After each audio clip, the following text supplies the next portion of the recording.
Hey guys, it's Mitch. How's it going? So this is your reminder that there was interesting comic stuff going on in 1992 besides the formation of Image Comics. There was also the point where Marvel decided to go cyberpunk. So let's take a look at how they decided to kick that off as we look at Spider-Man 2099 #1 by Peter David and Rick Leonardi. So just before we get into it, if you enjoyed the channel, if you feel like you might want to help out a little bit, go subscribe on my Patreon. It gives you early access to everything I do, helps out the channel, helps to buy new comics. So yeah, I don't know if one thing has anything to do with the other, whether the 2099 line was any kind of response to losing a bunch of Marvel's, biggest artists, all of them, really. The timing doesn't seem quite right for it, because I imagine there would have had to have been some prep time involved. But in 1992, Marvel decided to come out with a bunch of comics that were set in the year 2099 and were based off of existing titles. So there was like Punisher 2099, there was Doom 2099, there was a new one with Ravage 2099, and they started things off with Spider-Man 2099. And I assume somebody at Marvel was a bit of a sci-fi fan when this idea got pitched, maybe the editor for the 2099 series, which was Joey Cavalieri, because they decided to lock in on a vibe that was kind of gaining momentum in the late 80s and early 90s, which was the whole cyberpunk thing, which was maybe not started by guys like William Gibson and Bruce Sterling. I looked at Wikipedia. There seems to be a bit of conjecture about that, but they were kind of the guys who popularized that. And in 1992, you had Neil Stephenson's Snow Crash, which kind of took it to another level, for me personally anyway. I was never a huge cyberpunk fan, but I will say that Neil Stephenson's books are pretty great, from what I've read anyway. And the way cyberpunk usually works, it's dystopian future stuff. A lot of it was centered around the budding concept of the internet. Before it was called that, it was more information superhighway or whatever term was getting bandied about at the time. And usually featured a protagonist who was sort of a loner, sort of outside of the system, usually something kind of hackerish. And this was the kind of thing that made the concept of the hacker more glamorous, I suppose, more popular. So Marvel decided, hey, why don't we try applying that to some of the Marvel characters? Not so much the hacker element, more just the sci-fi dystopian future stuff. But that's as good a place as any to start up some new superhero lines. And the books they came up with were reasonably successful. Like, I think Doom 2099 had a bit of a following. Ravage, not so much. Punisher, not so much, because it kind of sucked. They would eventually do Hulk 2099, which I don't think did very well, but at least looked weird. And X-Men 2099, which I remember getting the #1 for, and that was around the time I realized that Ron Lim really wasn't a guy worth following from book to book. He's alright on Silver Surfer, he can draw shiny people very nicely, but that's kind of it, really. And there is also a Ghost Rider 2099 by Chris Bachalo, which I would like to check out someday. I don't know if I'd ever do a video on it, because Chris Bachalo is one of those guys whose style is super weird and very difficult for me to comment on, I think. But I think just to read, that would be pretty interesting. But the most successful of the 2099 books by far was Spider-Man. And it's interesting, because you might think, yeah, no, Spider-Man's the most popular character out of those. But, the other guys, Punisher, Ghost Rider, Hulk, X-Men, they were all, super popular in the early 90s too. So I got to assume it comes down to just good creators, largely. So why don't we take a look at how they managed to execute that? We'll start with the cover. That's a pretty good one. Strong costume design. From what I understand, the way they started off Spider-Man 2099 was basically they got Rick Leonardi to design the costume first, and then Peter David came in to flesh things out. And I gotta think this is the kind of Spider-Man that Todd McFarlane would have got behind. A lot of black in the costume, always twisting about. Doesn't have to deal with little web motif in and out of the costume everywhere. Looks broody and doesn't have the kind of moral compass that Spider-Man has. That'd be right up Todd's alley, I think. And we got a great big hero shot of him on the cover here, kind of subtly underlit, because the way he does the shadows in the costume here, it's always interesting. It's like he's kind of lit very intensely from the back or the bottom or something like that. It's the kind of thing I'd like to put into practice, but I have kind of difficulty wrapping my head around it. Always looks great, though. And it's an action shot, sort of a bird's eye view. We got our sci-fi elements, including the sci-fi chromium stuff around the borders, which I like. Not overpowering, but it was a theme with the 2099 books, which kind of tied them all together. It's all very nice. And, you get the cardstock and everything. It's a good quality presentation to start things off with. The problem, of course, with the cardstock is that I have difficulty keeping the pages down until we get a little bit further into the comic. So let's just get into it. So we're going to start things off. We're in New York in the year 2099. You get a glimpse of all the sci-fi buildings in the background here. And I like the extreme angle we're getting. And of course, you got your flying cars. It's only, this is only 107 years into the future from when the thing was published. But people love to think that we're not too far away from flying cars. I think it's a matter of centuries, guys. I'm sorry. And we got some kids taking their flying car for a joyride when all of a sudden they get surprised by something flying around them. It's Spider-Man 2099. Awesome opening double splash. Like, this is the kind of thing, if you see it on the rack and you pick it up, you flip open the first couple of pages, you go, oh shit, that looks awesome. I gotta buy this book and maybe put this up on my wall. Maybe I should buy it too. And this is, Spider-Man getting chased by future cops on their flying hover cycles things. And the reason he's getting chased isn't really explained to us. It's probably just because he looks kind of weird as he jumps around among the spires here. So this is going to be written by Peter David, penciled by Rick Leonardi, inked by Al Williamson, which is a nice touch because he lends a smoothness to all the line work, which is very nice, particularly with Rick Leonardi, since he has a very fluid style. Lettered by Rick Parker, colored by Steve Buccellato. So we got some pretty competent creators on this one. I don't know if it's exactly best of the best for 1992. I don't know if they have anything better than Rick Leonardi, though, at that time. Peter David's probably one of their best writers. Yeah, it does seem like they kind of devoted some resources to this.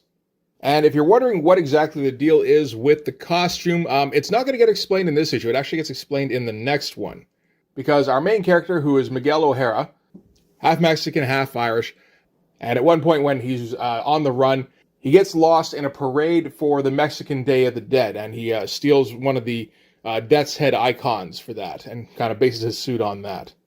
Which is a very interesting version, very different from what we've seen for Spider-Man previously to this, and indicates to us that this is, like, you just kind of look at the costume, you go, this is a darker Spider-Man than we're used to.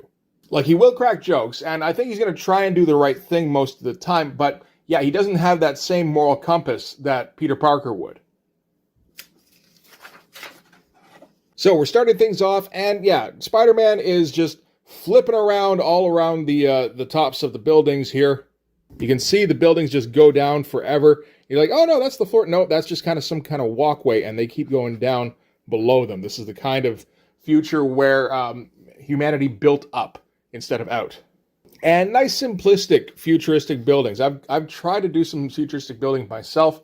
I have some difficulty with them. This is the kind of thing that makes it, it's done fairly easily.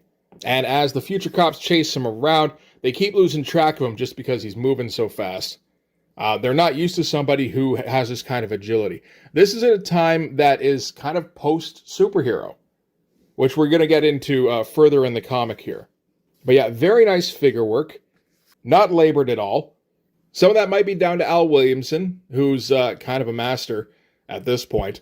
But Rick Leonardi has always been one of the more competent guys who didn't get a whole lot of limelight in the 80s and, the 90s either, up until he got this book, it feels like.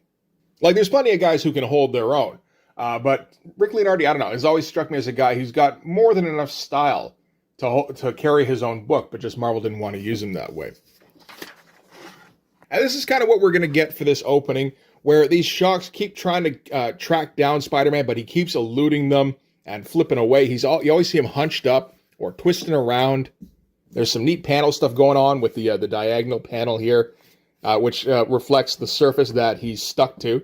Because this Spider-Man does also stick to things, but just not the way that we're used to Spider-Man sticking to things. This is the first Spider-Man movie way, where he's got the little tendrils that come out from his fingertips, and that's, I assume, where they got that from.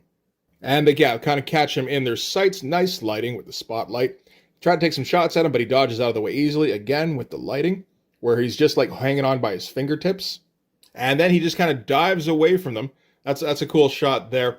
And they're like, what the hell? He's going to kill himself. Like, no, he won't. He's got those webbed hot airfoils, and those will slow his fall. So that's where we're getting a little bit of a description of how his suit works here right off the bat.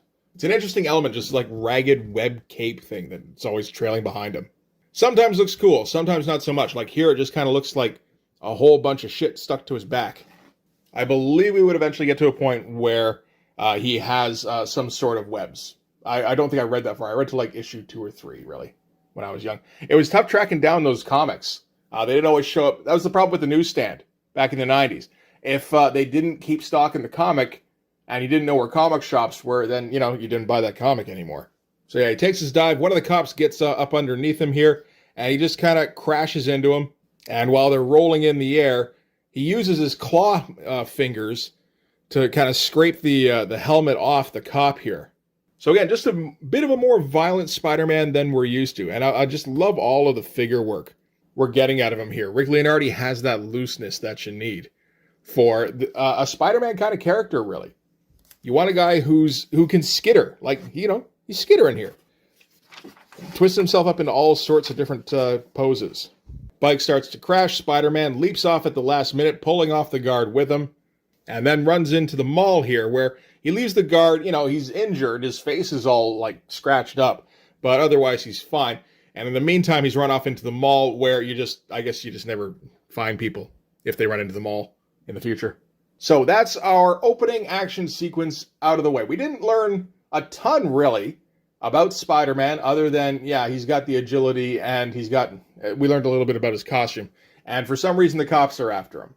But Peter David is a pretty practiced writer at this point, and I think he knows as well as anybody that when you're kicking off a new book with a brand new character that nobody's familiar with, you don't want to start with origin, with exposition, with, like, let's get to know our guy slowly as he's, we're not locked in a movie theater for 2 hours. You can't do half an hour of Peter Parker being nice and nerdy and then eventually discovering his superpowers at the half-hour mark. You got to do something interesting right off the bat. Then you can get into the story part of things. So from here, we're going to jump to Babylon Towers, which is where Miguel O'Hara lives. And I love these panels. Whenever they do a really skinny vertical panel showing just the height of something, it tends to work out very nicely. It's the kind of thing I always want to try to remember to do myself. Miguel goes into his apartment, lights come on automatically, and the brightness is too intense for him, so it puts the lights back down to 1/4 power. So this, again, we don't know anything about Mike at this point, other than, he might be under a lot of strain or in a particularly anxious state, something like that. And because it would be, again, a little weird or boring to have him just kind of talking to himself, he's got a hologram assistant. In this case, this is Lila. And you get the impression that Lila is sort of a mass-produced program that's issued out, only she has probably different versions of herself, that we do see that later on. And Mike has kind of chosen the Marilyn Monroe-looking one. Because you would, right? And Lila tells Mike that he's got some messages that maybe he'd want to go over. And he's like, okay, and then we're going to get a little bit of story drip-fed to us through this. The first thing we're going to get here is from Tyler Stone, who is Mike's boss, and the chairman of Alchemax, which is, where Mike works, obviously, if he's his boss. And Tyler says he strongly suggests that Mike comes back to the lab so that they can work something out, because he knows that Mike needs this drug that we're hearing about for the first time here. And that's about all we're going to learn from Tyler at this point, other than that Mike obviously doesn't like him very much. Then we get a message from Mike's brother, Gabriel, who doesn't like that Mike is working for Alchemax and is working on some kind of corporate raider program.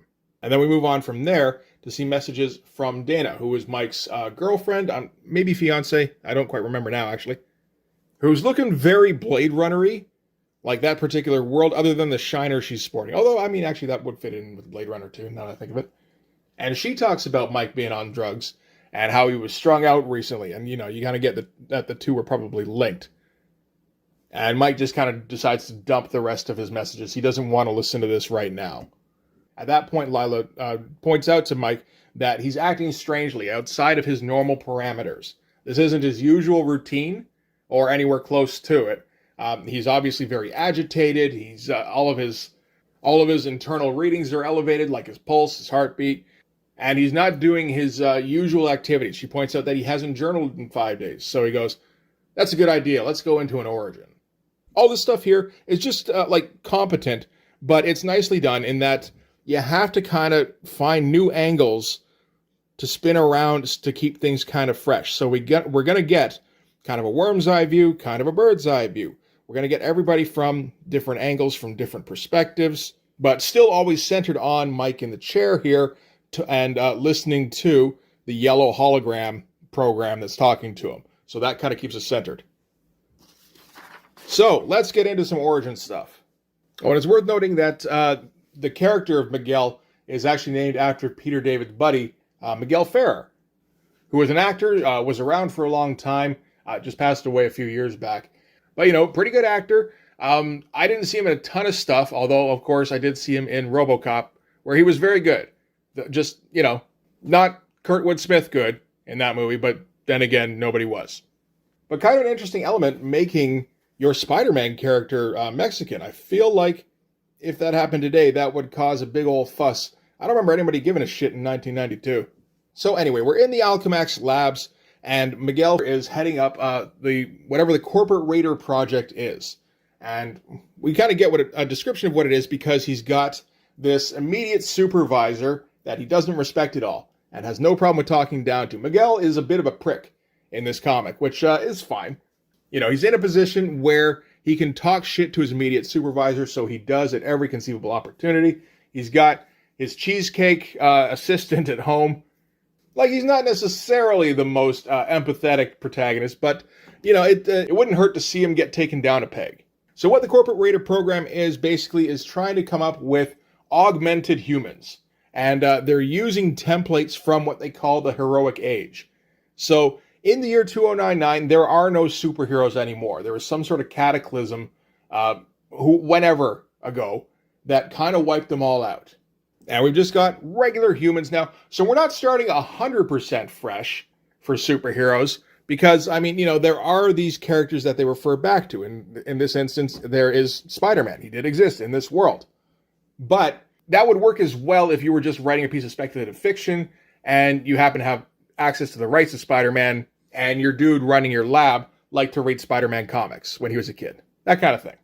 So yeah, they're going to try and graft different abilities onto people for espionage purposes or maybe to make strike forces. Strike forces are always a good thing to have. And nice big open shot of the Alchemax lab here as Miguel explains the purpose of the Corporate Raider program to his dim-witted supervisor.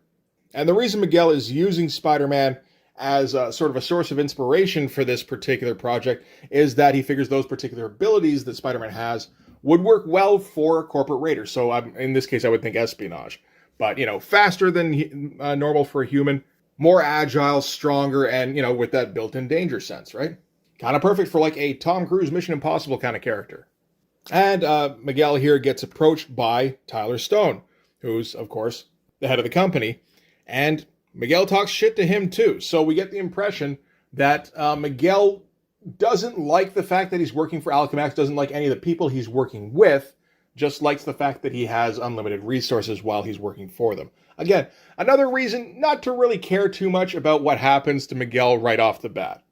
We do get an awful lot of quips here, which, I mean, is part of the Spider-Man thing, but it's also the Peter David thing. It's the kind of thing that I didn't really notice too much when I was a kid, but these days I notice it more and more, and it does kind of get in the way a little bit. It's like, dude, calm down, just tell your story sometimes. But anyway, Tyler Stone is on the site at the lab because they've had all sorts of breakthroughs with the Corporate Raider program at the base level, where they've been able to give traits to animals. They're doing animal testing. And he wants them to ramp up the schedule so that they can get to work on human trials right away. Miguel might be a bit of a douche, but he still balks at the idea of testing on people when they don't really have enough information to do that just yet. But Mr. Stone doesn't really put him in the position to argue. He's brought in a guy who is a felon, and it says here that they were going to give him 40 years, but I think that actually means something a little different in this context. I think they just do make him 40 years older, unless I'm just reading that a little too literally. And by participating in the program, the guy here Mr. Sims is commuting his sentence. He understands that it could potentially kill him. I don't think he understands the likelihood that it could kill him, which is like maybe 70% or so. But yeah, he's a totally willing subject. And though Miguel keeps protesting, he's like, no, we're doing this. His boss keeps insisting that we're doing this, so I guess we're doing this. So he gets set down in the pod here. They point out here that the design of the pod is based a little bit on the Fly movie from 1986, which would only have been 6 years before this, actually. And yeah, so they're just going to try and give him a little bit of enhanced strength to start things off, because things like the Spider-Man program, they're way too advanced, way too many variables. They don't want to try and completely turn him into a puddle of goo. They just want to try and tweak him a little bit. So they run the program, pull up the egg, and Sims immediately reaches out to throttle Miguel here. And he's this creature out of like 70s Marvel horror comics. I think I remember seeing something like this in some Frankenstein comics, or pretty close to. And he's just this like lumpy mass of muscle, and like his anatomy is all off. And yeah, he's able to grab onto Miguel for a minute there before he just flat out dies. And at that point, Mr. Stone is not particularly upset with the outcome they had, because he did have the strength to break his restraints. So that's a plus in his book. Not so much in Miguel's, though. And the art here, all pretty good. Nothing that is really flashy. All the flashy happened in like those first few pages. This is all just like solid storytelling stuff. And again, more storytelling stuff. These are the kind of pages that Todd McFarlane got sick of drawing for Peter David, where it was just a couple of talking heads going on for pages at a time. And this is later. Miguel is basically handing in his resignation. He doesn't want to be a part of this program anymore now that it's killed somebody. Mr. Stone says, no. Everything is fine. It's an unfortunate mishap, but this is progressing as according to expectations, really. Miguel's like, nope, I'm out. He's like, okay, well that's fine. It's a shame. It's a shame to lose you, but I'm sure you'll land on your feet. So here, have a quick glass of wine with me, and we'll just kind of see you off. So he does drink the wine, and Mr. Stone's like, although I am, of course, hoping that you will be staying, no matter what. And he's like, no, I'm not doing that. In fact, now that I've made that decision, I feel more relaxed than ever. And Mr. Stone's like, yeah, that's probably because of the drugs I put in your wine. So what he's done is he's slipped him a Mickey, but it's an extremely addictive Mickey. This is Rapture, which is a synthetic hallucinogenic drug, which does bond genetically with its user. So in this world, once you've had Rapture, then you basically need it like you would need oxygen or food. And without it, Miguel will actually die. And it's a legal drug, but Alchemax is the only company that is the legal producer for this drug. So Tyler Stone has just manufactured a way to keep Miguel working for him in perpetuity. And I always love these ads. And Pitt doesn't have a logo font just yet. I noticed that one. Wetworks, pretty close, although the bloodstain's a little weird. Just fun little snapshots. So Miguel gets home where Dana is using the training program. So the Lila holographic assistant can be used in many different ways. I'm sure many different ways. And Miguel is completely out of it. He's just stumbling all over the place. You get the feeling he doesn't even know where he is. Dana gets a little too close, and Miguel gets an elbow up, catches her right in the eye. So that's where the shiner came from. And he was trying to fight the Rapture. And apparently if you do that, then the hallucinations get kind of nasty. And he explains the whole situation to her. And she doesn't really she is sympathetic, which is nice of her. She didn't have to be after getting socked in the eye. And Dana says how, well, you know what? I've got friends at Alchemax. If you do decide to quit, we can probably still get you some Rapture on the black market, which, Miguel isn't taking as any kind of solution. He doesn't even want to entertain it.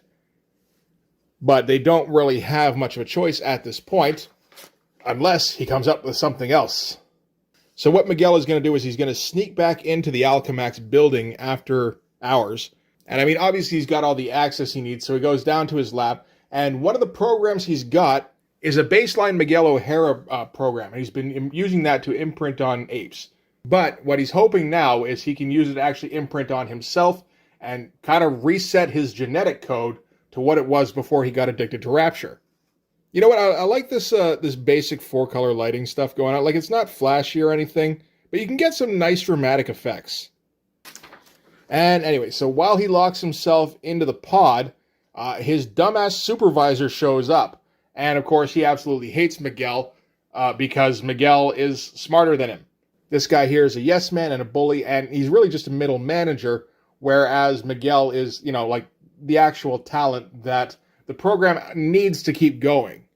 And as he stumbles on Miguel trying, you know, locking himself into the pod here, he decides that Miguel's going to have himself a little accident. So he just starts hitting buttons, flipping dials, doesn't really have any idea what he's doing. Although we get an indication of what he's doing. Basically, he's just adding an extra file to the imprint process. So this is going to be half the O'Hara file and half the Spider file. So it's not exactly like they're trying to make a new Spider-Man. They didn't imprint the Spider-Man program onto him. This is more The Fly, where the Spider DNA gets sort of combined with Miguel's own DNA, which I like a little better personally. I'm a big fan of The Fly.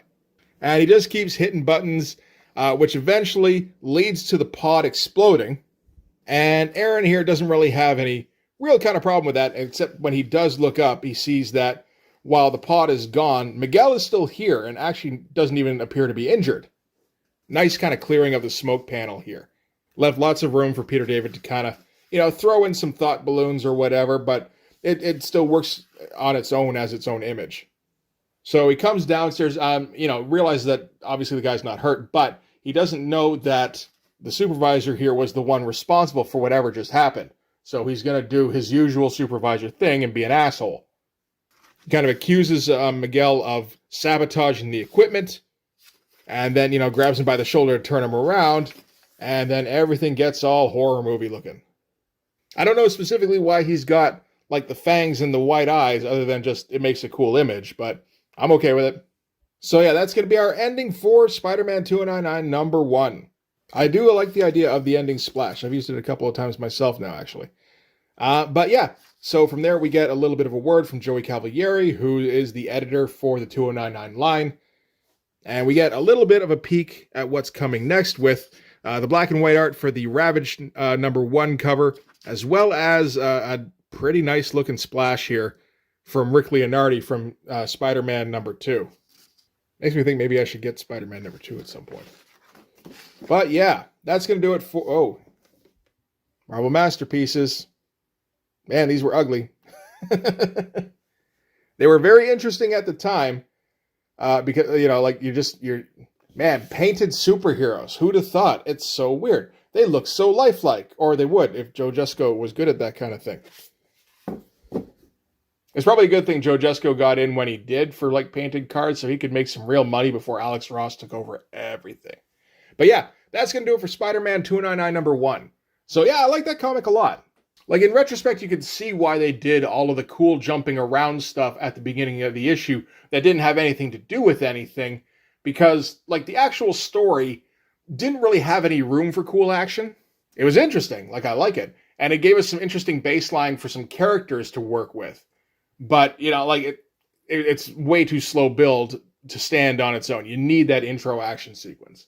And the 2099 line would go on for a few years. Spider-Man would always be the best-selling title, from what I understand, and would, I think, be the longest-lasting of the titles. And would just kind of keep going until issue 46 in 1996, which was a bad year for Marvel. And they were having to do some cost-cutting stuff and ended up letting a bunch of people go, including the editor of the 2099 line, Joey Cavalieri. And as a show of solidarity, Peter David, along with a bunch of the 2099 creators actually, walked away from the line and refused to go back to it. And Spider-Man 2099 lasted just 2 issues after that. So, I mean, it seems like Peter David was willing to go the distance on it, and we've seen that he can be extremely loyal to a project. Like, he will go back and write any Hulk or X-Factor thing you want at the drop of a hat. And, you feel like he probably would have done that with Spider-Man 299 if they hadn't just dicked around and fired the wrong guy. Which is a bit of a shame. It would have been nice to see one of the 299 books get to issue 50 back then. But, what can you do? But yeah, that's going to do it for this issue. I might do more of these in the future. I'm going to have to order them if I do. But like I said, I am a fan of Rick Leonardi's style. I like the character. And, the book itself is fun. But for this one, that's going to do it. So thanks very much for watching. If you like this video, please hit like, hit subscribe, hit the notifications so you know when the next one's coming out. Go over and subscribe on my Patreon. It gives you early access to everything I do, from the Blood Force stuff to the YouTube videos before they get uploaded to YouTube, as well as some Patreon exclusive content. You can also follow me on Instagram and DM me there for commissions, and you can join the Blood Force Discord server. But yeah, that's going to do it. Thanks again for watching, guys. I'll see you in the next one. Bye-bye.